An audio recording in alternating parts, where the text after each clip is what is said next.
All right, hi guys. I want to introduce the next speaker, which is let me call upon Christine to come up on stage.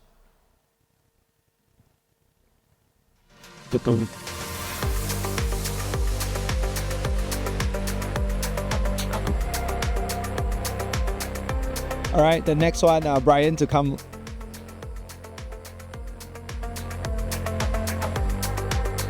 Good. Inviting Irene to come up on stage, and lastly Leo as well.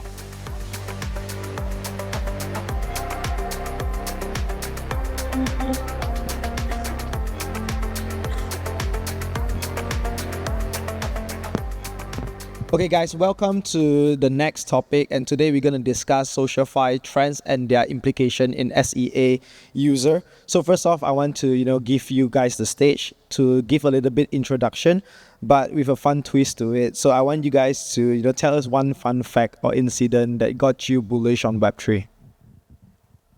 Amazing. Thank you, Puk. Christy here, co-founder and lead contributor of Spacebar. Spacebar is an on-chain playground for NFTs, communities, primitives. We're on Blast right now, topped up on Blast. Started Spacebar 2 years ago. Before that, I started at Binance Labs, the investment arm of Binance, early 2018, alongside the two Binance co-founders. Have been running the incubation program and whatnot. One bullish fact about how I got into Web3. Well, I guess the vision that I bought in was that, the freedom of money. The vision that I have for Spacebar as well is that the next gen social is definitely going to be on chain. It's going to be gamified and it's going to be fueled by hyper financialization. So was definitely excited about how finance is going to fuel social, how we interact with other people, how you have basically your digital identity and all that. So yeah, that's a bit about myself. All right, interesting. Next up, Brian. I think fun fact is, I don't know why there's like so many side events in every conference, like 100 of side events. So I guess this is a good thing that people can learn and meet different people in different side events, and you don't see this in different industry. So I guess this is why I bullish in this. All right, so we got the fact to make money, side events to be bullish. How about you, Irene? I think one interesting fact is that Web2 normies, they don't understand the difference between profit and actually the transaction volume. Because 2 years ago I launched an NFT collection, and the transaction volume is about 2,000 ETH, which about $5 million US. But in the Web2 magazines and newspaper, the title was Singapore influencer raked in 7 million Sing dollar within 1 week. So the title is so ridiculous that I got so many DMs asking how you became a millionaire within 2 weeks. At least it's so funny because people don't understand what it is, but as long as they think you can make money from it, they will be so interested to get into Web3 space and want to know more about what is NFT, how can I enter into the space, how can I use NFT to interact with my fans.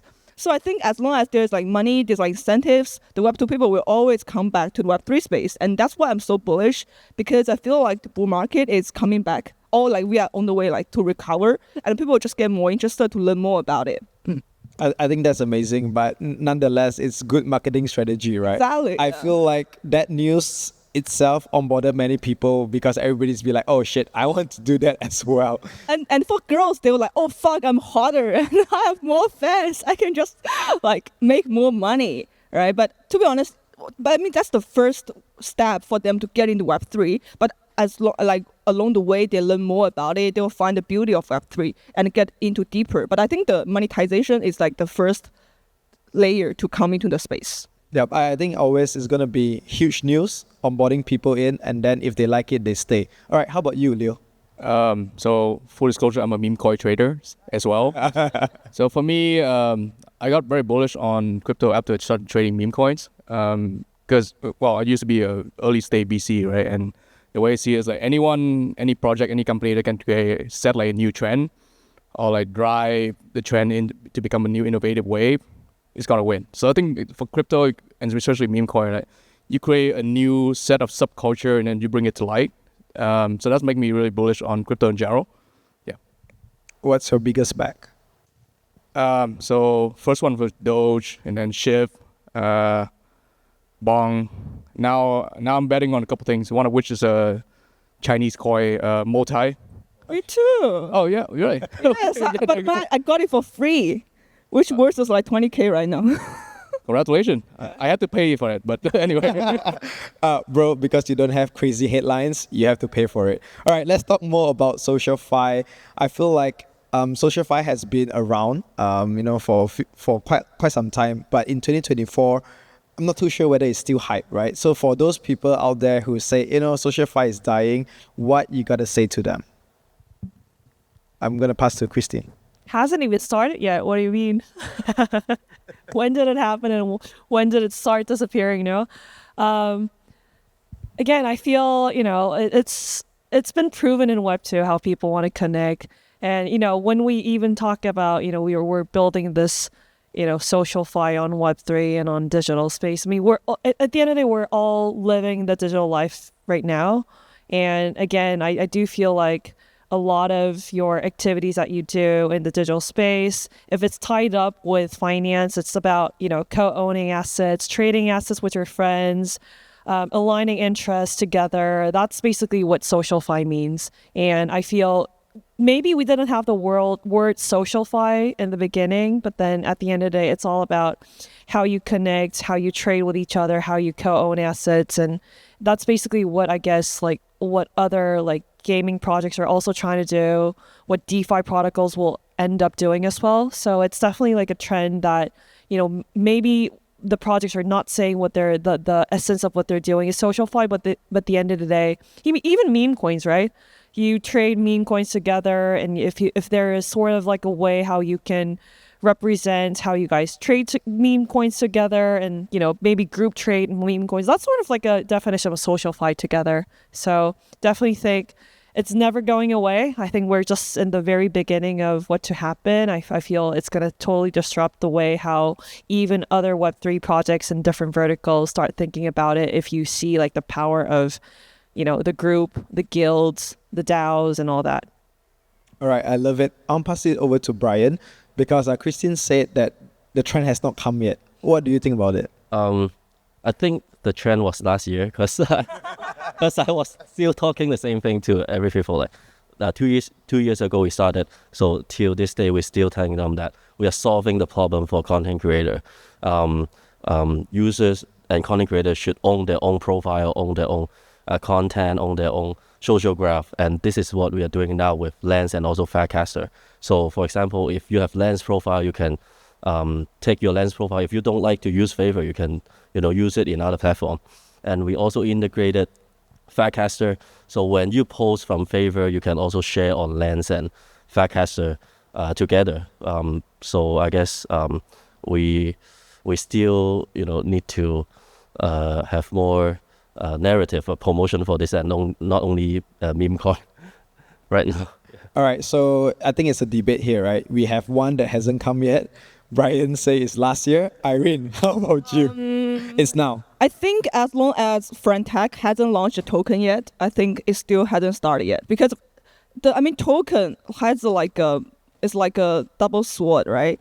Before you launch a token, people still thinking, how the token's gonna do. But after you launch a token, you actually redistribute the wealth to your users. They're probably gonna have more incentives to start using Frentech again, because they think they can farm more points or they can get more airdrops, or it will completely die down and people will come think of new narrative, how we probably integrate AI into SocialFi to cater to actually the Web 2 creators instead of Web 3, because I feel there's still not a social app that caters to the Web 2 audience.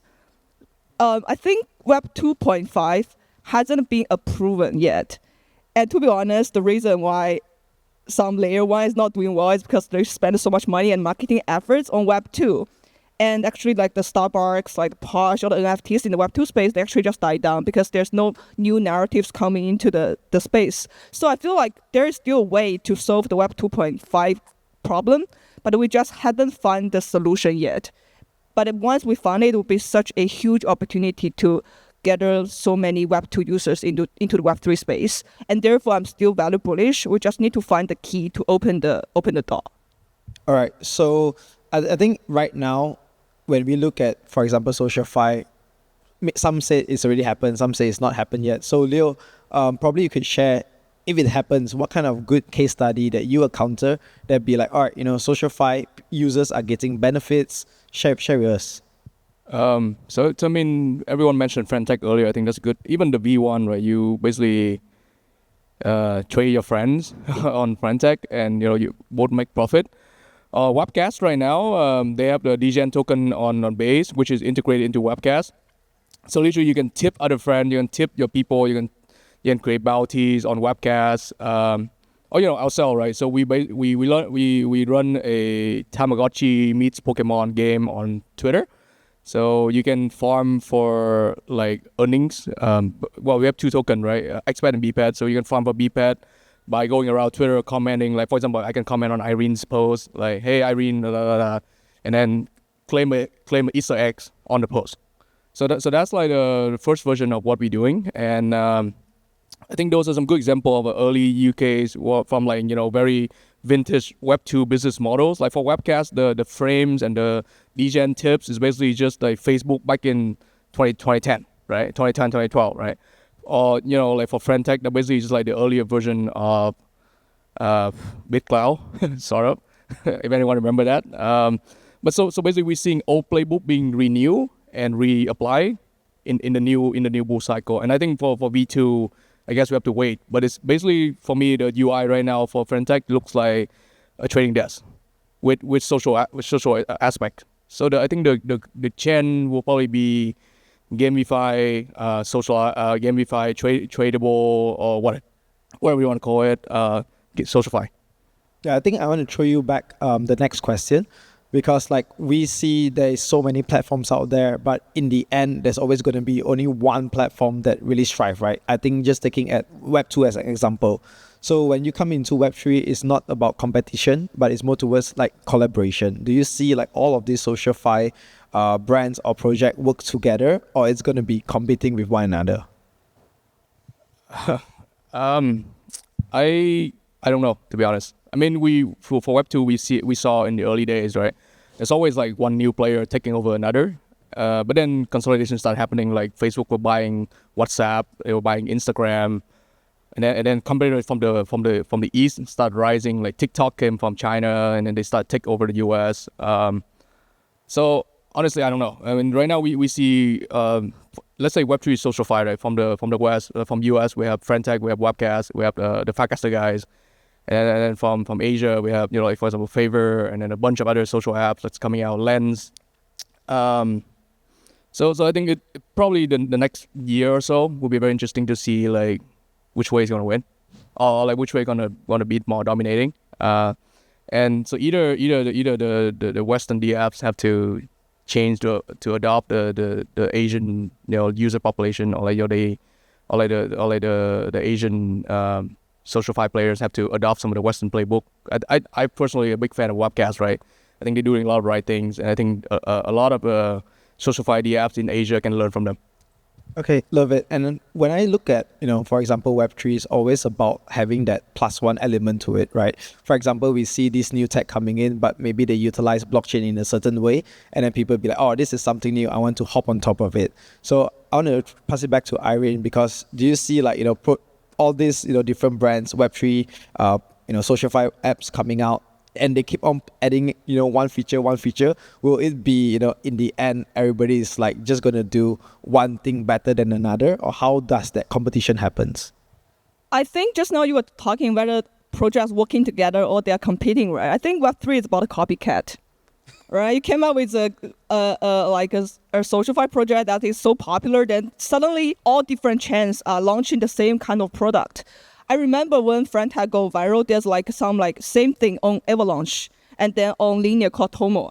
I'm not saying Tomo is a copycat, but the features are pretty similar, but they are targeting probably a different group of KOLs, because these KOL miss out opportunities to get big in Friendtech, and therefore they are betting on other chains. And this is why we see so many meme coins on different chains, because people miss the FOMO, the chains on Solana. So they're going to Base, they're going to Avalanche, they're going to all different other chains, or like Polygon. So I'm thinking that, and also when you talk about a lot of features, right? I think ultimately people just want to make money in Web3 space. So as long as some other features can make people farm airdrops, get a better way to engage with the fans, or anyway the KOLs themselves are thinking actively like what kind of strategies they can use to get all the users to their own platform. So I think this is a very interesting fact because some degen KOLs, they have all the knowledge about how to use the point system, how to like ruffle everything to engage the communities. I think this is the beauty of the Web3s, and actually these degens can utilize of these social platforms to come up with like different activities to engage with the fans. I think it's quite interesting. Yep, I love that you mentioned KOLs as well, because I'm going to pass it over to Brian. Do you see, SocialFi just empowering existing KOLs, or, new users that come in, they, with SocialFi, everybody's on the, same playing field? Because, for example, we talk about friend tech, and the one that is really doing well is because they are already famous on Twitter, and then they come in, they are able to monetize. So let me know your opinions on it. Actually, we have this new creator program launched on Phaver, and there's many new Web2 users join from there. Now they have more users on Phaver than in their Web2, because I think it's we don't have the algo to kill them. We have more exposure for them. That's why they have there's many more people from Web2 joining. And also we have this point system, like favorite point program, so they can also earn points from this posts. If users like it, we call it staking. We save the token on their post, so they can also earn points for this. Okay, love it. How about you? What's your thought in terms of when we see general users, there's obviously users that is more famous than the other. Do you think that, all right, because they have already built their brand and reputation, we should, focus more on them first? Or everybody has to, when you come onto a new platform, everybody starts from zero? I think basically, crypto is pretty much run by KOLs right now. All the projects are doing KOL rounds. It's the best time to be a KOL in Web3 than to become a VC, right? I do feel like if you're doing anything social, and I think crypto is all about, it's a distribution game. How do you get the mind share of the crypto Twitter people who basically want to farm across, the best return generating dApp or project out there? And so, all these KOLs have so many followers. They're like the nodes who basically bring on a bunch of people. And so it is sort of natural that, not just social projects, but all the projects out there want to grasp the opinion and idea and distribution from the KOLs and then trickle it down to their followers and bringing up more communities. And that oftentimes also bring in more investors as well, right? So because people want, metrics, they want the number of users, they want more of your tweets, more of your likes and retweets across the space. It's sort of natural that people are prioritizing KOLs. And KOLs are KOLs because they're the ones who are most active around spreading the news. They're the ones who basically live on Twitter every day, 24/7. I saw someone's tweet yesterday talking about how they hustle. They spend, 16 hours per day on basically, just engaging with all the posts out there. So, you got to respect their hustle. And I'm not just saying that you have to build something for the KOLs. I think everyone just has to bring like stuff in different tables. So, for example, in Spacebar, we also value the whales. We also value KOLs who have, the social capital, actual capital, and also who actually do on-chain transactions, who actually do play games and do interact with a bunch of them. So, depending on what your role is, I feel a succeeding SocialFi project will try to incentivize people in different ways. And it's all about balance. You don't want to, obviously prioritize just the whales or just the KOLs. It's at the end of the day, it's the people who actually interact with your dApps who actually will bring more volume, and it's going to bring the success of your token as well. So it's just a distribution mechanism of, I think in the beginning, you want to prioritize KOLs, but if you just be stuck in the KOLs, you'll probably never make it. Yeah. All right, got it. And I want to talk a little bit about the topic I have today, right? Implications in SEA users. So do you see, we've been talking about Webcaster maybe versus Phaver, right? The West versus the East, or even your own project. Do you see that there is different types of user behaviors, or generally it's the same? Back to you, Christy. Yeah, so I think in Spacebar, we have a very unique distribution in terms of user demographic, 25% US, followed by Japan, Vietnam, Korea, and Nigeria and whatnot. So I think the reason why it's so dispersed is because, like, coming back to my answer previously about how you want to think about different groups of users, whereby there are whales who bring the capital, KOLs who bring the social capital, and the gamers who basically bring in the on-chain transactions and make the actual, project thrive with a lot of volume happening. I think generally SEA users fit in the people who are actually running your app, the people who are actually interacting and doing a lot of activities. So I think, and that means it's definitely where, because I'm also we also spoke about how we debate around like whether SocialFi is happening now or it happened already. I'm a true believer of gamified SocialFi where, it's not just going to be social, but it's going to be tied with defined games. But because like SEA is basically where all the true user bases are, you definitely want to target the people. And that's why I'm more bullish around the combination of gamified social in Southeast Asia, whereby you bring in the gamers, you basically build a system where people can hang out with each other, socialize and whatnot. So yeah. All right. So I want to throw it to you as well, Brian. When we talk about, SocialFi, different regions, different behaviors, and we talk a lot about, how actually when you come into Web3, all you think about is, monetization, right? So it's every users on, for example, your platform has only that goal in mind, or how do you kind of like, curate a mindset that, yes, you can do all of the amazing stuff, but still monetize? How do you shift that focus? Yeah. I mean, like right now, I think people so-called this is bull market right now. We still have different people asking when token every day. So I think this is what they're looking for. When NFT airdrop? We just launched yesterday. We sold out, mint out. Okay. Anyways, but most of our active users are in Japan, Korea, and Southeast Asia. So I think the behavior, like especially in Japan, I'm not sure if it's the tax is high or something, because they just like your product and they will stay there. And we check their use time, and also the quality of the content is very high. I guess maybe we also work with different local community, like we work closely with Pudgy and Mogaverse. They have local community in different Asia country. So and that's why I think in the Europe maybe they don't have this kind of local community. And we also work with different local KOL and project. That's why I guess we have more active users in Asia.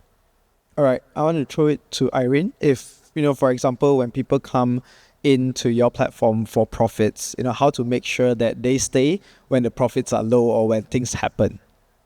I think our incentives, because we have some like Web2 curators who the fan in the normal Web2 space, how fans and creators interact with one another is just like one way, right? You don't get anything. You seem so hard for like 2 years looking at their YouTube channels. So once you build this platform where the Web2 creators can actually engage their Web2 fans, but in a way that there is a chance, like only if it's 1% for them to make money, is so much better than Web2.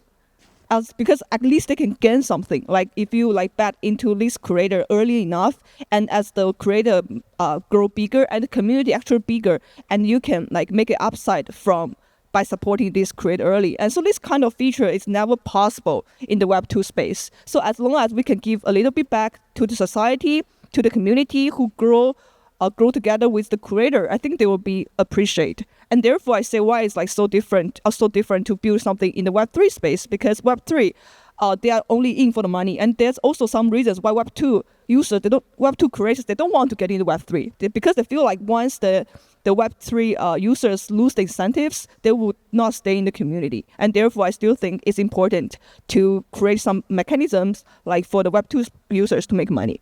Okay, I love that point, because when we look at Web2, for example, live streaming and stuff like that, I think they are already actively making money in the Web2 sense, but now convincing them, hey, actually coming into Web3, there's, bigger advantage. But I do see a challenge, because asking people, for example, they build maybe 2-3 years on one platform and asking them to shift to the next platform, it will be some sort of a challenge. So back to you, Leo. How do you see you could tackle, this kind of problem?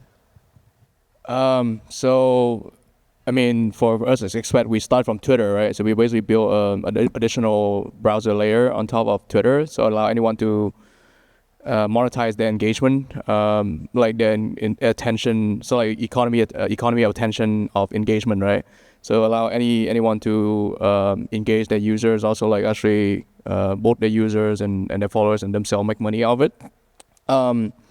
So now the way we see it is like the thing for us is we want to take that a step further. So turn it around. Like we start as a social gaming project right now. We became a gamified SocialFi play where you can manage multiple social profiles at once and then create different games on top of these social profiles. Like for example, Phaver or Webcast or whatever, and then so you allow you to engage with your users. So that's actually is our upcoming version. Like so we probably launch in like a month or so. But that's the play we thinking about. So because I think SocialFi they probably not going to be so much a competition as more like copycats or like the multiple players all at one and probably share the same pool of users or eventually start diversing a little bit. But at the end of the day, it's probably the same user base. So if there's a way to aggregate that attention span, I think it will work. Yeah. All right. One final question for everyone on stage. Maybe you could share a little bit, what's next for you guys, in terms of the things that you guys are building. What's the milestone that you guys want to achieve? Back to you, Leo. Yeah. So as I just said, right, we xPet, we started the first version as a social gaming project based on Twitter. So for V2, and this is, I think we are announcing it here first. We will be turning it around, so become a gamified SocialFi play. Basically, multiple social platforms, multiple games that allow anyone to, again, financialize their profiles and engagement and attention. So basically, attention economy, right? That's our next play. All right, V2, I got it. How about you, Irene? I mean, NFT is not as hot as back in 2022, but I think the new narrative is AI. And we haven't really seen a product that combine AI creator and Web3 together. So right now, SO-COL is pivoting into something AI related for the Web2 creators as well. And we will still be focusing on the Web 2.5 narrative, although we haven't really seen any like big projects coming out. But we still believe in the narrative, and we're working hard to ease the barrier for the Web2 people to get into Web3 space. All right, Brian? I think it's this thing right now because we have the product already. We have everything ready. We have like 350K unique install and 30 to 40K daily active users. So we have product, we have community. So yeah, I think this is the focus right now. Just listing and make money? Not make money, like giving back the community. So. All right, finally, Christy. Yeah, so we launched on Blast 50 days ago. We don't have 350K yet. We have 50K users. I think, by the time that Blast launches their token, hopefully we'll be able to hit around 200K unique users. And we're seeing about half of the users coming back every day to make at least one transaction. So want to keep up the metrics. We'll be rolling out more games. We're a big fan of hyper casual games and basically making people compete each other, throw tournaments, make people strengthen their on-chain reputation by minting the soulbound tokens and adding that up to their identity and building more relationships across the different guilds. So we'll be throwing around more ideas and more activities that people can be doing together. There are around 250 squares. A bunch of NFT communities or gaming guilds have created their own communities. So making them sort of throw their own experiments and basically constantly iterating based on their feedback is going to be what we'll be continue to focus on. And then obviously, we have our own points system. We've been giving out a ton of Blast Gold. Hopefully we'll be able to launch our token soon. So that's a big thing. All right, guys, this is a wrap up for this stage. First off, thank you. Hope you guys enjoy this session.